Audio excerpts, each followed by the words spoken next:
उदाहरण number 5, example number 5, एक उत्तल दर्पण की फोकस दूरी स्मॉल एफ है। एक वास्तविक बिंब इसके सामने इसके ध्रुव से दूरी स्मॉल एफ पर रखा जाए तो इसके प्रतिबिंब की स्थिति ज्ञात कीजिए। The focal length of a convex mirror is small f if a real object is placed at a distance small f from its pole, then find out the position of the image. इसमें अपने को दे रखा है कि एक उत्तल दर्पण है, कॉन्वेक्स मिरर है और एक ऑब्जेक्ट जो रखा हुआ है, जो वस्तु रखी हुई है वो सामने रखी हुई है और जो दूरी है वो उसकी फोकस दूरी के बराबर है, फोकल लेंथ के बराबर है। अब देखिए इसके सॉल्यूशन में सबसे पहले u की बात करते हैं। u ऑब्जेक्ट का डिस्टेंस है, वस्तु की दूरी है। तो वस्तु को कितनी दूरी पे रखा है? f दूरी पे रखा है, मतलब f दूरी के बराबर वस्तु की दूरी है। तो u का जो वैल्यू आएगा वो माइनस का f लेंगे, क्योंकि यहाँ दे रखा है कि एक वास्तविक बिंब, रियल ऑब्जेक्ट, वास्तविक वस्तु, वास्तविक बिंब, रियल ऑब्जेक्ट का मीनिंग है कि फ्रंट ऑफ द मिरर रखा हुआ है, दर्पण के सामने रखा हुआ है। तो u का वैल्यू हो गया माइनस का f हो गया। फिर नेक्स्ट चलते हैं तो अपन दर्पण सूत्र लगाते हैं, मिरर इक्वेशन लगाते हैं। 1/f = 1/v plus 1/u। क्या फाइंड आउट करना है? इसमें प्रतिबिंब की स्थिति ज्ञात करनी है कि इमेज कहाँ फाउंड हो रही है, position of the image find out करना है, v का वैल्यू फाइंड आउट करना है। तो f को एडिट रहने दीजिए, 1/f, इसको लेफ्ट हैंड साइड में ले आते हैं तो 1/u हो गया, ये 1/v है। तो 1/f माइनस u का जो वैल्यू है वो माइनस का f हो गया और ये 1/v हो गया।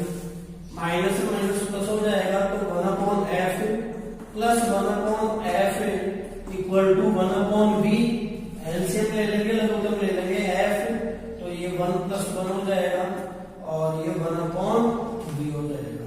ये 2/f है, ये 1/v है। इन्वर्ट कर लेंगे, उल्टा जब कर देंगे इसको तो v का जो वैल्यू आएगा वो आएगा f/2। अब देखिए पहली बात तो जो v है वो पॉजिटिव आ रहा है, धनात्मक आ रहा है। पॉजिटिव का मीनिंग क्या है? जैसे उसने बताया अपने को कि उसके पास कौन सा मिरर है, कॉन्वेक्स मिरर है, उसके पास कॉन्वेक्स मिरर है, उत्तल दर्पण है। तो वस्तु को यहाँ रखा है, ऑब्जेक्ट को यहाँ पुट किया है। ये इसका पोल हो गया, ध्रुव हो गया, ये इसका फोकस हो गया और ये इसका सेंटर ऑफ कर्वेचर हो गया, वक्रता केंद्र हो गया। यहां से यहां का जो डिस्टेंस होता है, P से F की जो दूरी होती है वो स्मॉल f होती है। तो वस्तु को कितनी दूरी के बराबर दूरी पे रखा गया है? f दूरी के बराबर। मतलब सोचिए 3 सेंटीमीटर है तो वस्तु को इधर 3 सेंटीमीटर पे रखा है, 3 सेंटीमीटर पे पुट किया है, ये ऑब्जेक्ट है। इमेज जो बन रही है, प्रतिबिंब जो बनेगा तो वो दर्पण के पीछे बढ़ेगा, क्योंकि इसमें जो v का वैल्यू आ रहा है वो धनात्मक आ रहा है, धनात्मक आ रहा है। तो आपके किरणों के अपन समान दिशा में जाएंगे, इंसिडेंट रे की सेम डायरेक्शन में जाएंगे। कहाँ बढ़ेगा? देखिए ये पूरा f है, सोचिए 3 सेंटीमीटर है तो f/2 पे बढ़ेगा, मीनिंग 1.5 पे बढ़ेगा। तो इन दोनों के मिड में बनेगा, इन दोनों के मध्य में प्रतिबिंब बनेगा। जो प्रतिबिंब होगा वो दर्पण के पीछे होगा, आभासी होगा और छोटा होगा। जो इमेज फॉर्म होगी वो बिहाइंड द मिरर होगी, स्मॉल साइज की होगी और वर्चुअल होगी। और कहाँ फॉर्म होगी? P एंड F के बिटवीन में बनेगी, P व F के मध्य में बनेगी। उदाहरण नंबर 6, एग्जाम्पल नंबर 6, एक अवतल दर्पण से 20 सेंटीमीटर दूर के एक पिन का प्रतिबिंब दर्पण से 40 सेंटीमीटर दूरी पर बनता है। दर्पण की फोकस दूरी ज्ञात कीजिए। एक pin is placed at distance of 20 centimetre in front of A concave mirror and image at 40 centimetre distance from mirror. Find focal length of the mirror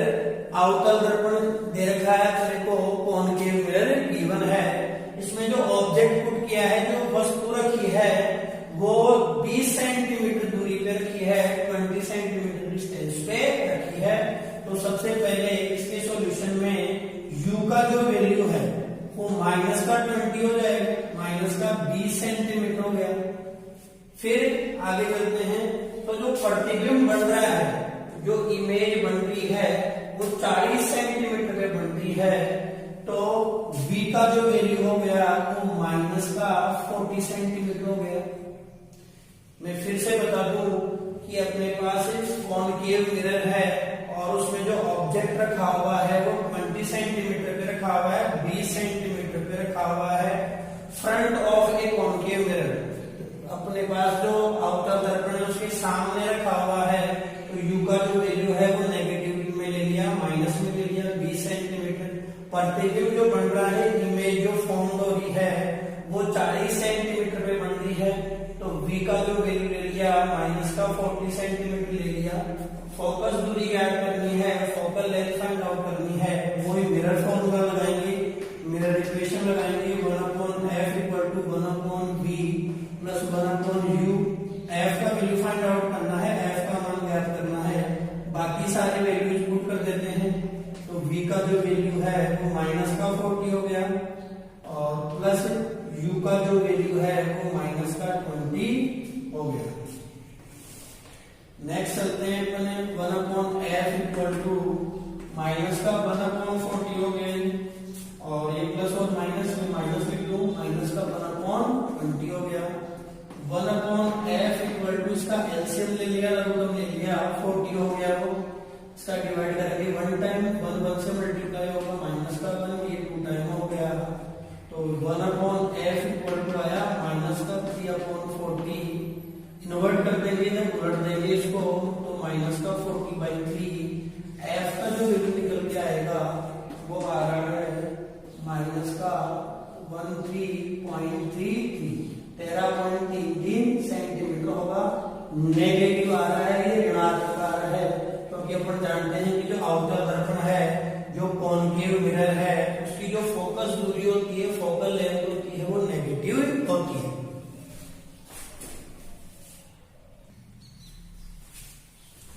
अपनी बुक का फर्स्ट क्वेश्चन है, एक 24 सेंटीमीटर फोकस दूरी वाले अवतल दर्पण के सामने 36 सेंटीमीटर दूरी पर रखे एक बिंब के प्रतिबिंब की दूरी ज्ञात कीजिए।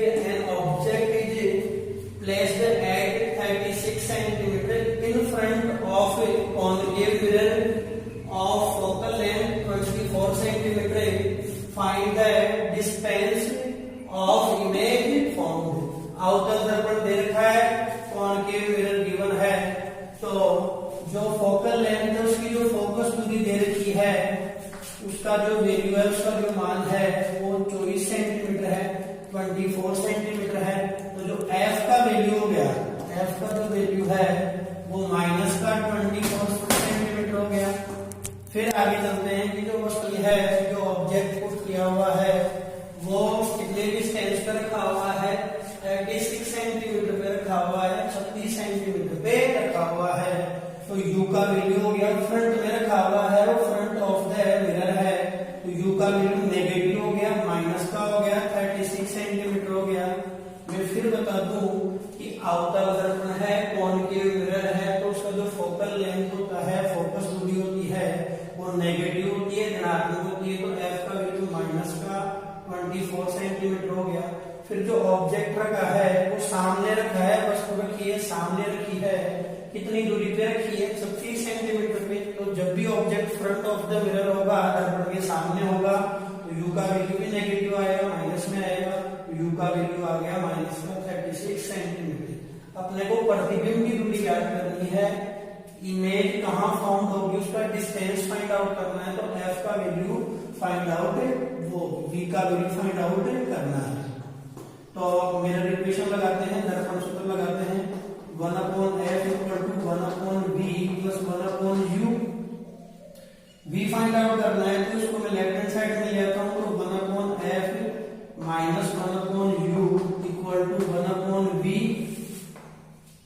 1/v वैल्यू कर दीजिए, f का वैल्यू हो गया माइनस का 24 सेंटीमीटर हो गया, माइनस और u का वैल्यू भी माइनस में है, तो माइनस का 36 हो गया और 1/v आ गया, माइनस माइनस प्लस हो जाएगा, तो माइनस का 1/24 हो गया माइनस माइनस प्लस हो गया, 1/36 हो गया, और ये 1/b।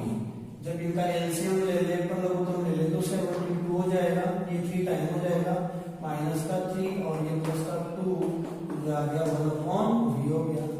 ये माइनस का 1 हो जाएगा, माइनस का 1/72 इक्वल टू 1/v। इन्वर्ट कर देंगे, उल्टा कर देंगे इसको, तो v का वैल्यू निकल के आएगा वो माइनस का 72 सेंटीमीटर हो जाएगा।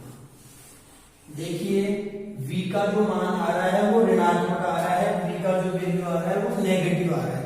नेगेटिव का मीनिंग ये होगा कि जो प्रतिबिंब बनेगा वो दर्पण के सामने बनेगा, जो इमेज फॉर्म होगी वो फ्रंट ऑफ द मिरर होगी, रियल होगी मतलब वास्तविक होगी, और इन्वर्टेड होगी उल्टी होगी, और कितनी डिस्टेंस पे बनेगी, कितनी दूरी पे बनेगी, 65 सेंटीमीटर पे बनेगी, 72 सेंटीमीटर पे बनेगी।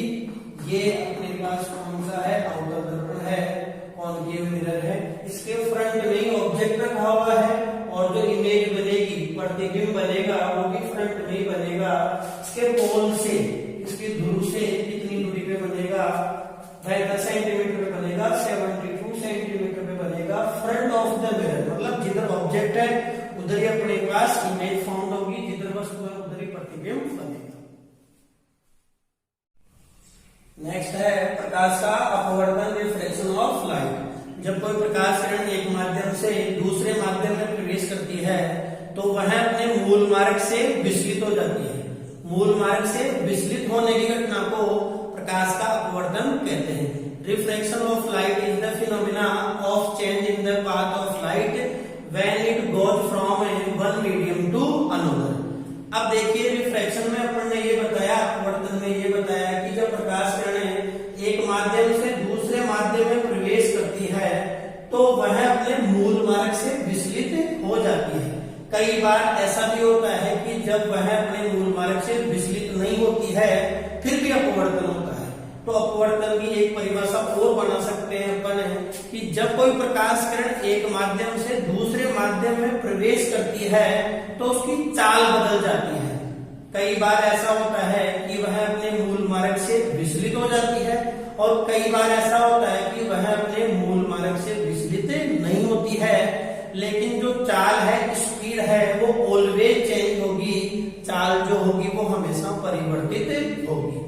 फिर आगे चलते हैं, अगर विरल से सघन में जा रहे हैं तो अभिलंब के पास आ जाएगी, और सघन से विरल में जा रहे हैं तो अभिलंब से दूर हट जाएगी।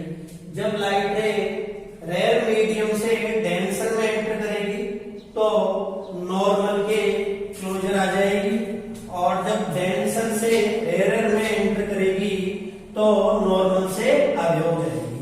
अब देखिए कब मुड़ती है और कब नहीं मुड़ती है। जब किसी कोण से आ रही है, किसी एंगल से आ रही है तो वो मुड़ेगी, या तो अभिलंब के पास में आएगी या फिर अभिलंब से दूर होगी। अगर अपने पास बिल्कुल सीधी आ रही है, अभिलंब आपकी हो रही है, तो वो सीधी की सीधी चली जाएगी। इसमें भी अपवर्तन हो रहा है, लेकिन न तो वो अभिलंब के पास में आ रही है, न अभिलंब से दूर हट रही है, मतलब मुड़ नहीं रही है, फिर भी इसमें अपवर्तन हो रहा है। अब देखिए इसमें अपन ने बताया कि जो एंगल आई है वो 0 है, एंगल आर भी 0 है। कैसे? ये है इसका नॉर्मल है, अभिलंब है, और ये आपतित किरण है। मतलब आपतित किरण और अभिलंब, इंसिडेंट रे और नॉर्मल दोनों एक ही लाइन पे है, एक ही लाइन पे है, तो इंसिडेंस जो एंगल है उसका जो वैल्यू है वो हो गया 0, आपतन कोण का मान 0 हो गया। क्योंकि जो आपतन कोण है, इंसिडेंस एंगल है, वो किस किस के बिटवीन में मेजर करते हैं, किस किस के मध्य में मापते हैं? अभिलंब है आपतित किरण, इंसिडेंट रे और नॉर्मल के बिटवीन में मेजरमेंट करते हैं, और नॉर्मल से ही मेजर करते हैं उसको। तो यहाँ नॉर्मल भी वही है, मतलब अभिलंब भी वही है, और इंसिडेंट रे भी वही है, आपतित किरण भी वही है, तो एंगल आई इक्वल टू कितना हो गया? 0। फिर ये रिफ्लेक्टेड रे है, अपवर्तित किरण है। अब फिर से देखिए ये जो एंगल आर है, अपवर्तन जो कोण है उसका जो मेजरमेंट है, उसका जो मापन है वो अभिलंब से करते हैं। तो अभिलंब और अपवर्तित किरण के मध्य जो कोण बनता है वो अपवर्तन कोण होता है। नॉर्मल और रिफ्लेक्टेड रे के बिटवीन का जो एंगल होगा वो रिफ्रैक्शन एंगल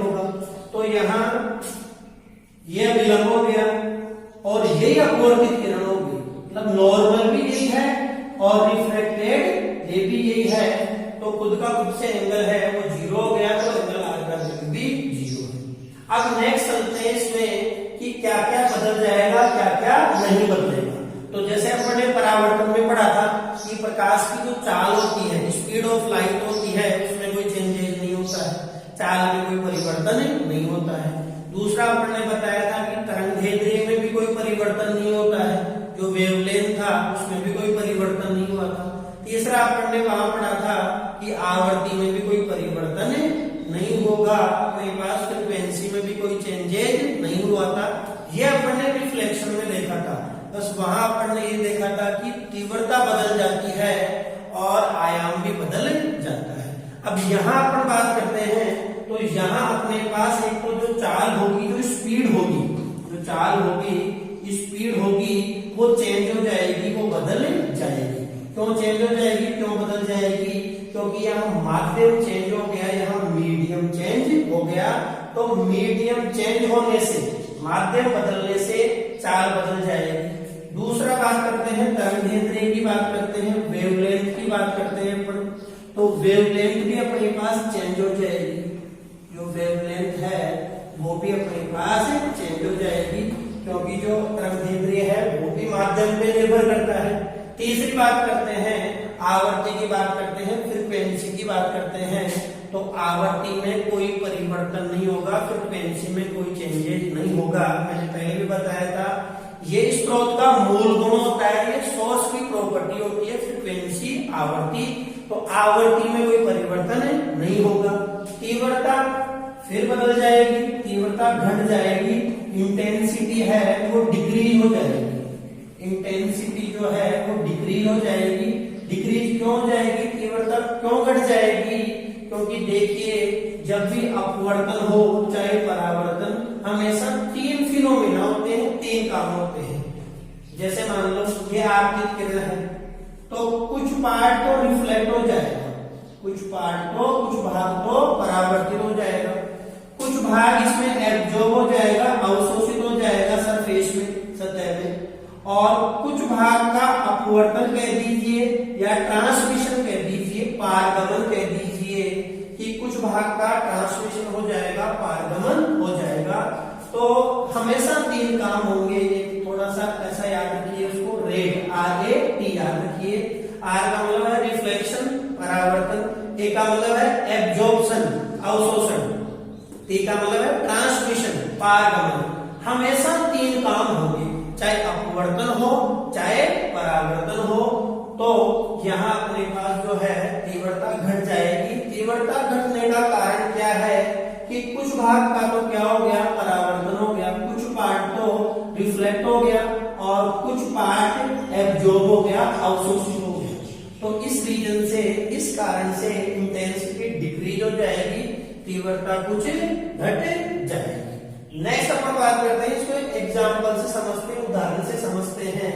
ऐसा समझिए, एक अपने पास ट्रॉली है जिसमें दो पहिए लगे हुए हैं और उसको अपन ने हाथ से पकड़ रखा है। छोटी ट्रॉली है, कचरे वाली ट्रॉली मान लीजिए आप। अब सोचो, अगर मान लो वो ट्रॉली को अपन लेके जा रहे हैं और ऐसा समझिए कि अभी दोनों टायर उसके रोड पे है, पक्के पे है, पक्के फर्श पे है, पक्के फ्लोर पे है।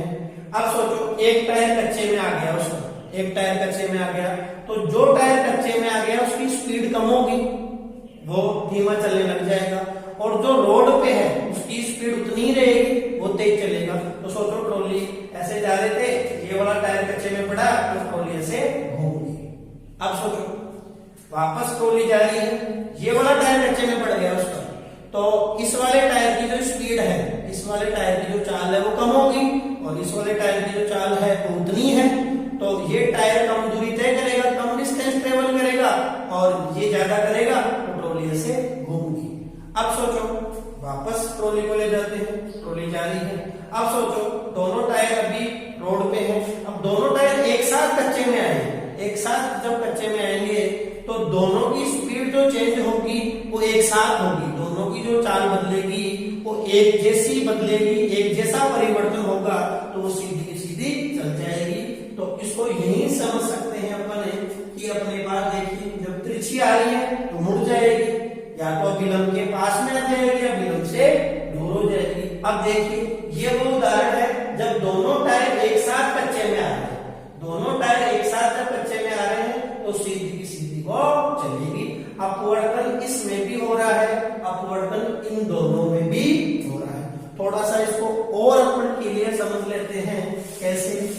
देखिए मैंने पहले भी बताया तुम्हारे को कि एक प्रकाश किरण को अपन अलग नहीं कर सकते। जो प्रकाश किरण है वो अकेली नहीं आ सकती, प्रकाश हमेशा पुंज के रूप में आएगा। तो ऐसा मानिए ये जो प्रकाश आ रहा है वो एक पुंज के रूप में आ रहा है, ये प्रकाश का कोई पुंज आ रहा है। अब सोचो ये कोई सतह है, सरफेस है, यहाँ जो मीडियम है, यहाँ जो माध्यम है वो अलग है, यहाँ जो मीडियम है वो अलग है। सोचिए ये विरल माध्यम है, रेयर मीडियम है, रेयर मीडियम ले लिया इसको, रेयर मीडियम ले लिया, ये अपन ने सघन माध्यम ले लिया, टेंशन मीडियम ले लिया। अब सोचो ये बड़ा पॉइंट मैं मान लेता हूं इसका ए और ये बड़ा पॉइंट मान लेता हूं बी। अब सोचो जब आगे ये पुंज जाएगा, बीम ऑफ लाइट आगे ट्रेवल करेगी, तो जो ए वाला हिस्सा है, ए वाला हिस्सा है वो तो डेंसर मीडियम में जाएगा, सघन माध्यम में जाएगा, और बी वाला जो पार्ट है, बी वाला जो हिस्सा है वो विरल माध्यम में जाएगा, रेयर मीडियम में जाएगा। तो अगर दोनों को इक्वल टाइम दे, अपन दोनों को समान समय दे, तो बी वाला ज्यादा डिस्टेंस ट्रेवल कर चुका होगा, बी वाला ज्यादा दूरी तय कर चुका होगा, जबकि ए वाला डेंसर में जा रहा है तो उसकी चाल कम होगी, ये कम दूरी ट्रेवल करेगा, कम डिस्टेंस ट्रेवल करेगा। तो कुछ देर बाद की जो सिचुएशन होगी, कुछ देर बाद की जो स्थिति होगी वो इस तरह से होगी, इस तरह से होगी। अब देखिए ये ऐसे आ रहा है, यहां अगर अपन बात करें कि ये पहले मान लो ए और बी था, तो ये एंगल अपन देखे तो 90 डिग्री बन रहा है, इधर देखे तो भी 90 डिग्री बन रहा है, मतलब आगे भी अपन को 90 बनाना है। यहाँ जब अपन ने 90 बनाया ये 90 हो गया, यहाँ जब 90 बनाया तो ये 90 हो गया। तो आप देख पा रहे हैं कैसे प्रकाश की किरण मुड़ती है, कैसे लाइट रे बेंड होती है। अब सोचिए इस वाले में क्या हुआ, वो सीधा का सीधा ही आ गया, क्योंकि ये वाला ए है और ये वाला बी है, तो जितना ए वाला आगे जाएगा उतना बी वाला जाएगा। क्यों? क्योंकि दोनों सेम मीडियम में जा रहे हैं, समान माध्यम में जा रहे हैं।